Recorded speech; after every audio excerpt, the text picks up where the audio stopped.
है खबरों के दम पर कौन से स्टॉक्स फोकस में है, ये बताने के लिए अब हमारे साथ शरद स्टूडियो में जुट चुके हैं। लेकिन शरद, सबसे पहले नतीजों पर फोकस करते हैं। कई सारी कंजम्पशन नेम्स, आईटीसी, इसी के साथ इंडसइंड बैंक के भी नतीजे आए थे। सबसे पहले उससे शुरुआत करते हैं। जी बिल्कुल आशीषा, आज जो है 3 निफ्टी अर्निंग्स के तो रिजल्ट्स मैं आपको बताऊंगा, लेकिन आज दिन के ट्रेड में 5 और निफ्टी आने वाले हैं। ऑलरेडी 20 से ज़्यादा निफ्टी के अर्निंग्स आ चुके हैं और लार्जली वीक या मिक्स्ड रहे हैं। तो सबसे पहले स्टार्ट करते हैं अर्निंग्स का। तो ऑफ कोर्स आईटीसी पे हम फोकस करेंगे। यहाँ पे जो है नंबर्स मिक्स आए हैं। रेवेन्यू बीट रहा है, पैट इनलाइन रहा है और एबिडा इनलाइन रहा है। हालांकि मार्जिन्स में मिस हुआ है। और याद रखिए, जो उनके जो सिगरेट के बिजनेस है वहाँ पे जो है कॉस्ट एस्केलेशन देखने मिली है। बीटल के जो लीव्स होते हैं उसकी दाम बढ़ गई और बहुत सारे इत्यादि जो इनपुट कॉस्ट होती है टबैको सेगमेंट में, उसमें बढ़ने के कारण मार्जिन्स में मार पड़ी है। लार्जली मिक्स्ड है। इंडसइंड बैंक की बात करें तो वीक सेट ऑफ नंबर्स आया है कम्प्लीटली।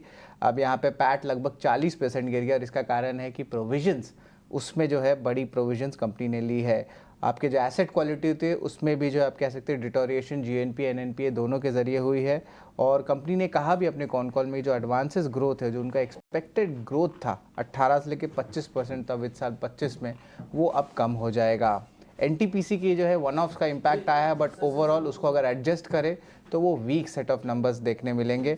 और ओवरऑल मार्जिन्स में भी हम देखें तो लगभग 211 पॉइंट्स का जो है गिरावट देखने मिला है। जीसीपीएल की बात करें तो इनलाइन सेट ऑफ नंबर्स रहे अक्रॉस पैरामीटर्स। अगर आप देखें तो रेवेन्यू, एबिडा, पैट, मार्जिन्स में।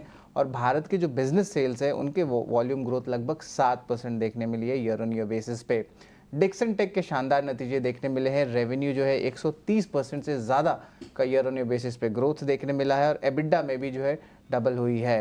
यूनाइटेड ब्रूअरीज की largely inline set of numbers आए हैं, जहां पे रेवेन्यू अबव एस्टिमेट्स आए हैं और मार्जिन भी अबव एस्टिमेट्स देखने मिले हैं। हालांकि जो वॉल्यूम ग्रोथ है वो 5% का देखने मिला है और उसका जो एस्टिमेशन था वो लगभग 7% का था।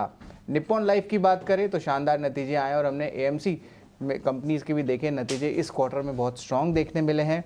रेवेन्यू एबिडा में जो है 40% से ज़्यादा का उछाल देखने मिला है और ओवरऑल एयूएम ग्रोथ में भी स्ट्रेंथ आई है। एनालिस्ट का मानना है कि जो आप कहते हैं मार्जिन्स प्रेशर होते हैं वो अब धीरे धीरे कम हो जा रही है एएमसी सेगमेंट में। और आखिर में साइंट की बात करेंगे, जहाँ पे सीक्वेंशियली नंबर्स में स्ट्रेंथ देखने मिला और बुलिश कमेंट्री ऑर्डर्स में भी आई है। बिल्कुल, तो कई सारी कंपनियां जो नतीजों के दम पर फोकस में रहेगी। लेकिन शरद, इसके अलावा कई सारे स्टॉक स्पेसिफिक मूवर्स भी होंगे जहां पर खबरों के दम पर एक्शन दिखेगा। जी बिल्कुल। सबसे पहले ऑफ कोर्स आज एक इम्पोर्टेंट क्यूआईपी इशू खुल रहा है और ये जो है आपका आप कह सकते हैं 361 वेल्थ मैनेजमेंट का है। लगभग 2250 करोड़ का ये जो है टोटल क्यूआईपी खुल रहा है। इंडिकेटिव प्राइस 2% डिस्काउंट पे है। कोरोमंडल इंटरनेशनल नंबर्स तो बहुत स्ट्रॉन्ग आए हैं, लेकिन इनके जो कैपेक्स प्लान्स है वो लगभग 700 करोड़ का कैपेक्स प्लान्स है, जहाँ पे ग्रैनुलेशन और फंगिसाइड्स का जो सेगमेंट है वहाँ पे उनको अपनी कैपेसिटी एडिशन करने वाले हैं। एक्सिस बैंक के लिए सेंटिमेंटली पॉजिटिव न्यूज़ फ्लो भी है। आरबीआई की अप्रूवल आ गई है, जहाँ पे अमिताभ चौधरी को फिर से रीअपॉइंट किया गया है एमडी और सीईओ बैंक के ऊपर।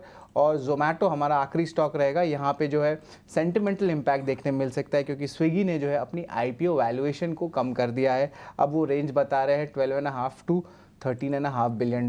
पहले जो हमारे एस्टिमेशंस थी और अनलिस्टेड मार्केट के जो रेट्स थे वो लगभग 15 से लेकर $18 बिलियन के थे। तो ऑफकोर्स 15 से 20% जो है आप कह सकते हैं कि आईपीओ की साइज़ कम हुई है। और जो लिस्टिंग है वो नवंबर 13 तारीख तक जो है, नवंबर के सेकेंड वीक में जो है लिस्टिंग देखने मिल सकती है। तो ये रिपोर्ट्स आ रहे हैं और जोमेटो आज उसके कारण फोकस में रहेगा। तो ये अहम शेयर्स है जहाँ पे आपको आज नज़र रखनी चाहिए।